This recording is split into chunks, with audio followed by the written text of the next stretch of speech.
Assalamualaikum warahmatullahi wabarakatuh. Selamat pagi, sahabat belajar di rumah. Hari ini kita akan belajar tema 3, makanan sehat. Subtema 3, pentingnya menjaga asupan makanan sehat, pembelajaran ke-1.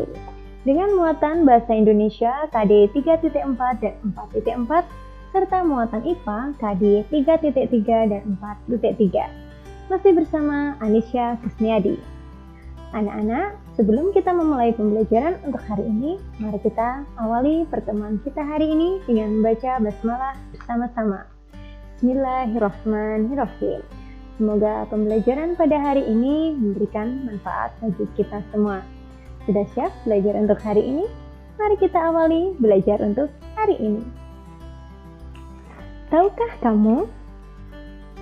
Iklan merupakan pesan tentang barang atau jasa yang dibuat seseorang atau pelaku usaha yang disampaikan kepada masyarakat. Seperti yang kita sudah pelajari kemarin bahwa iklan itu banyak sekali jenisnya. Namun yang menjadi pembahasan kita untuk sekarang adalah iklan media cetak dan iklan media elektronik. Jadi iklan dapat disampaikan melalui media cetak atau media elektronik. Ini adalah jenis iklan berdasarkan media yang digunakannya. Apa itu iklan elektronik? Masih ingat ya kalian?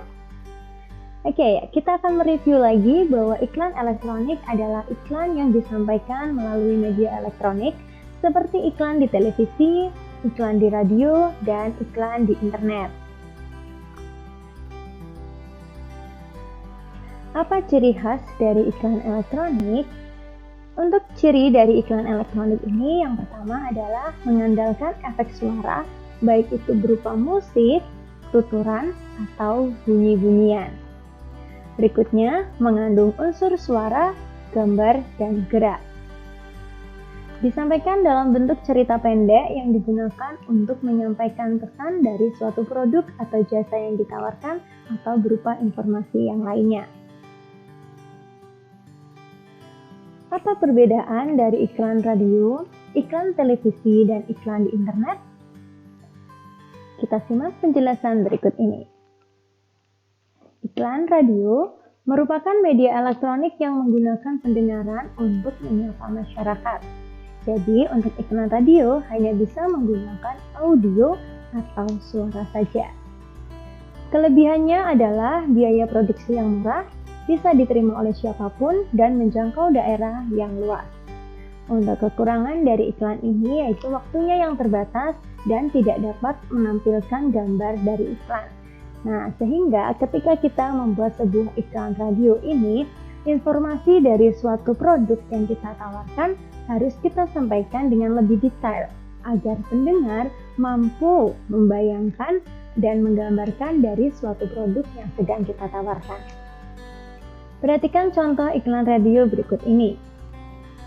Berdasarkan contoh tersebut, isi iklan yang disampaikan dalam radio tersebut yaitu sebuah produk yang ditawarkan adalah susu dengan keunggulannya adalah agar badan sehat dan kuat. Berikutnya yang kedua adalah iklan televisi.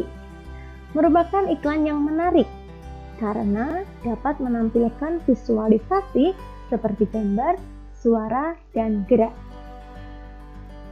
Mudah dipahami oleh masyarakat karena produk ditampilkan secara langsung dalam iklan televisi ini.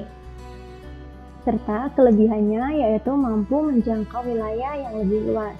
Dengan kekurangannya, memiliki biaya produksi yang lebih mahal dibandingkan dengan iklan radio. Contoh iklan televisi sebagai berikut. Berdasarkan contoh yang tampak pada layar bahwa produk yang ditawarkan adalah berupa tas dengan keunggulannya adalah agar semakin nyaman ke sekolah. Pakai tas smart. Untuk iklan yang ketiga adalah iklan internet. Iklan internet merupakan iklan yang memanfaatkan media internet atau media sosial untuk menginformasikan kepada masyarakat, baik itu melalui media sosial, website, blog, atau video streaming. Dengan keunggulannya, bentuk iklan yang menarik, yaitu berupa video atau banner animasi. Dengan kekurangannya sama seperti iklan televisi tadi, yaitu terkait biaya. Biaya produksi lebih mahal daripada iklan radio. Untuk contoh iklan internet adalah sebagai berikut.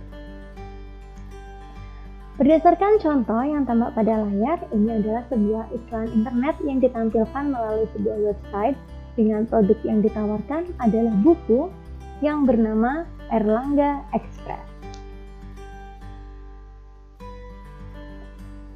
Bagaimana cara membuat iklan elektronik?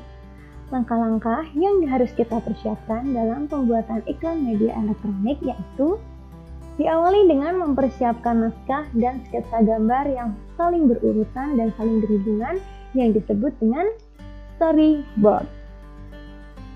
Memeriksa kembali naskah iklan yang telah kita buat, menyiapkan perlengkapan pendukung iklan sesuai naskah yang dibuat, menyiapkan pemeran sesuai tokoh pada naskah, dan berlatih sesuai naskah yang dibuat.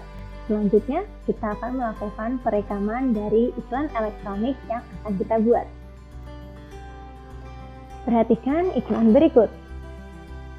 Nah, untuk memahami isi dari sebuah iklan, kita harus mengetahui informasi apa yang disampaikan dalam iklan tersebut. Dan yang tak kalah penting, kalian harus menemukan apa kata kunci dari iklan yang ditampilkan. Dari iklan tersebut, yaitu menginformasikan berupa ajakan kepada masyarakat untuk membiasakan anak makan buah dan sayur. Siapa yang di rumah mungkin malas makan buah dan sayur? Padahal buah dan sayur itu sangat baik untuk pencernaan, agar kita tidak mengalami gangguan pencernaan. Sayangi ususmu, makan buah sayur tiap hari. Nah, agar kita tidak terhindar, maka kita harus memperhatikan hal-hal berikut. Apa penyebab gangguan sistem pencernaan manusia?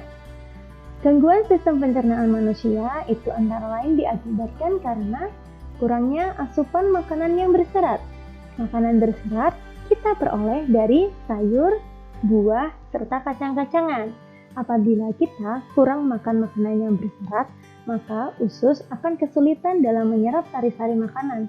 Akibatnya, feses yang kita keluarkan adalah sangat keras sehingga akan sangat sakit ketika kita sedang buang air besar.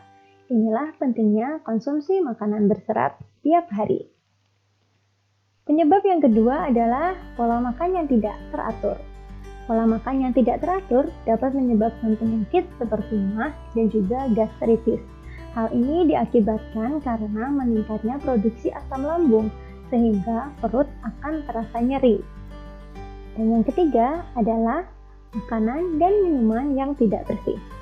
Makanan dan minuman yang tidak bersih pasti mengandung bibit penyakit, karena makanan yang tidak bersih mengandung bakteri atau virus sehingga dapat menyebabkan kita menderita diare atau kolera. Apa saja makanan yang diperlukan untuk kesehatan organ pencernaan? Setelah kita tahu pentingnya makanan untuk organ pencernaan kita, nah sekarang kita akan belajar makanan-makanan apa yang diperlukan untuk kesehatan organ pencernaan kita. Kita awali dengan makanan yang pertama adalah yang berupa karbohidrat. Makanan yang mengandung karbohidrat ini bermanfaat bagi tubuh karena karbohidrat berfungsi sebagai sumber tenaga bagi tubuh. Jadi ketika kita makan karbohidrat ini, maka tubuh akan cepat merasa kenyang. Hal ini bisa kita temukan pada beberapa makanan pokok kita sehari-hari, seperti nasi, singkong, jagung, sagu, kentang, dan terigu. Jenis makanan yang kedua adalah protein. Protein berfungsi sebagai sumber zat pembangun tubuh, sumber tenaga cadangan, dan mengganti sel-sel yang rusak. Jenis protein itu terbagi menjadi dua, yaitu protein nabati dan protein hewani. Protein hewani berasal dari hewan, seperti dapat kita temukan pada ikan, ayam, telur, daging, dan lain-lain. Untuk protein nabati adalah protein yang berasal dari tumbuhan, seperti tahu, tempe, kedelai, dan masih banyak lagi yang lainnya. Untuk jenis makanan yang ketiga adalah lemak. Lemak berfungsi sebagai sumber tenaga, pelarut vitamin A, D, E, dan K, pelindung organ tubuh yang penting. Nah, seperti protein, lemak pun juga dibagi menjadi dua. Lemak nabati yang berasal dari tumbuh-tumbuhan, seperti yang terdapat pada kelapa, kacang tanah, dan alpukat. Serta lemak hewani yang berasal dari hewan, kita temukan pada daging, keju, dan susu. Selanjutnya adalah vitamin. Vitamin dapat dibedakan menjadi vitamin yang larut dalam lemak dan vitamin yang larut dalam air. Untuk vitamin yang bersifat larut dalam lemak adalah vitamin A, D, karena lemak tadi adalah fungsinya untuk melarutkan vitamin A, D. Maka untuk vitamin yang larut dalam lemak yaitu vitamin A, D, E, dan K. Untuk vitamin yang larut dalam air terbagi menjadi dua, yaitu vitamin B dan vitamin C. Setiap vitamin ini memiliki fungsinya masing-masing. Berikut penjelasannya. Jenis vitamin. Vitamin A berfungsi menjaga kesehatan kulit, mata, dan membantu pertumbuhan. Seperti pada wortel, keju, telur, dan tomat. Vitamin B berfungsi membantu pembentukan sel darah merah dan mencegah penyakit beri-beri. Misalnya pada kacang hijau, kacang merah, dan hati sapi. Vitamin C berfungsi menjaga daya tahan tubuh. Misalnya buah-buahan dan sayur-sayuran. Termasuk jika kita tidak ingin sakit sariawan, maka banyak-banyaklah mengonsumsi vitamin C. Vitamin D membantu pertumbuhan tulang dan gigi, seperti pada susu, kuning telur, dan minyak ikan. Vitamin E berfungsi menjaga kesehatan kulit, contohnya kacang-kacangan dan beras merah. Vitamin K berfungsi membantu pembekuan darah, contohnya sayuran yang berwarna hijau seperti bayam, sawi, dan kangkung. Ketika kita jatuh, biasanya kita akan mudah terluka karena ada tergores sehingga ada darah yang keluar. Nah, agar luka itu cepat sembuh, vitamin K inilah yang berperan untuk membantu pembekuan darah sehingga luka kita cepat tertutup. Makanan yang sehat berikutnya adalah berupa mineral. Mineral ini berfungsi menjaga aktivitas sel, kalsium dan fosfor untuk pertumbuhan tulang dan gigi, zat besi untuk mencegah anemia atau kekurangan sel darah merah, dan yodium yang terdapat pada garam untuk mencegah penyakit gondok. Jenis makanan yang terakhir adalah air. Air berfungsi untuk melarutkan makanan dan mengatur suhu tubuh. Contohnya adalah air mineral atau air yang sudah dimasak. Tentunya air yang dibutuhkan oleh tubuh adalah air yang bersih, yang tidak ada pencemar atau polutan di dalamnya. Untuk tugas hari ini, kalian bisa mengerjakan beberapa soal berikut ini. Pada halaman 85 nomor 1 tentang iklan radio. Halaman 86 nomor 3 yaitu tentang iklan televisi. Halaman 93 nomor 4 A, B, C, D, E, dan F. Dan yang terakhir adalah halaman 93 nomor 5 pada buku petik 5C kalian. Baiklah anak-anak, inilah tadi materi pembelajaran kita pada hari ini. Sebelum kita mengakhiri pembelajaran kita hari ini, mari kita tutup pertemuan kita hari ini dengan membaca hamdalah bersama-sama. Alhamdulillahirabbil alamin. Semangat belajar,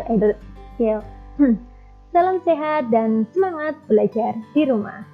Sampai berjumpa lagi pada pertemuan kita esok hari. Dan tak lupa selalu jaga kesehatan kalian ya. Mari kita selalu memakai masker, mencuci tangan, dan menjaga jarak aman. Semoga pandemi ini segera berakhir. Sampai berjumpa lagi di sekolah. Terima kasih. Wassalamualaikum warahmatullahi wabarakatuh.